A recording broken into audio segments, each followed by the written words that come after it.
Updated November 1, 2017 204,134 Climbing Uluru is set to be a thing of the past after the UluruKata Tjuta National Park Board decided unanimously to ban the activity, starting in 2019. How would a ban be enforced?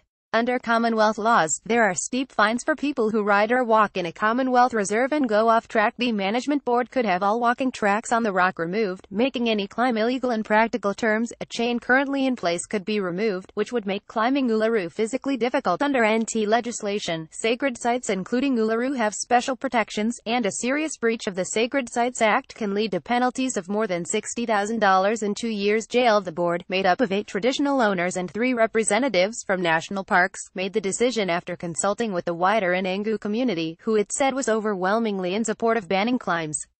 Senior traditional owner and chairman of the park board Sammy Wilson was at Uluru for the announcement and in a written speech said the site had deep cultural significance and was not a theme park. Some people in tourism and government, for example, might have been saying we need to keep it open, but it's not their law that lies in this land, he said. It is an extremely important place, not a playground or theme park like Disneyland. The government needs to respect what we are saying about our culture in the same way it expects us to abide by its laws. After much discussion, we've decided it's time.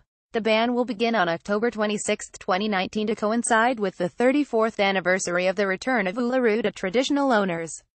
Traditional owners have been asking visitors not to climb Uluru since the 1985 handback, and signs requesting people reconsider climbing have been in place at the base of the climb area since 1992. The entirety of Uluru is a sacred area, and the site where the climb begins is also a sacred men's area.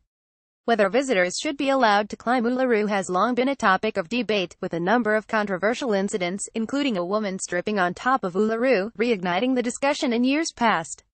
On Wednesday, the same day the ban was announced, 3 tourists who were rescued from the rock in 2016 after wandering off the marked path had their cases in Alice Springs adjourned.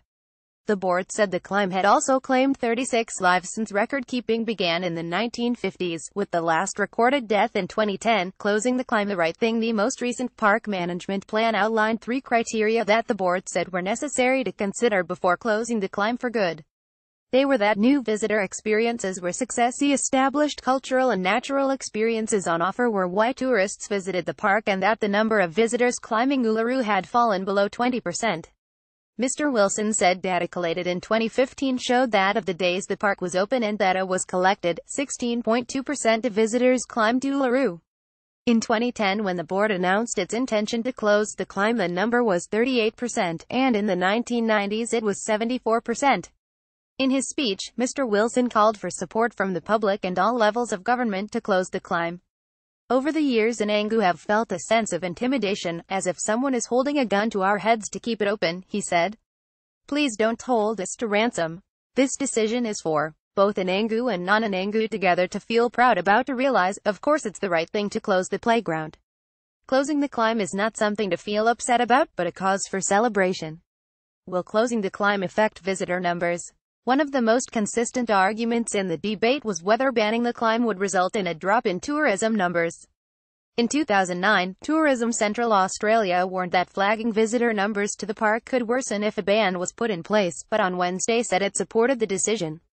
Members of the Central Land Council and other proponents of a ban had consistently argued drops in numbers would not occur.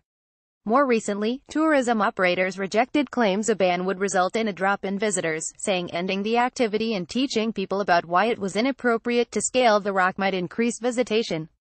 The park's management plan ensured there were enough other experiences on offer to still entice tourists to the site should a ban be put in place, they said. Topics: Community and Society, Indigenous Aboriginal and Torres Strait Islander, Indigenous Culture, Government and Politics, Tourism, Industry, Travel and Tourism, Yulara 0872, NT first posted November 1, 2017 142,359.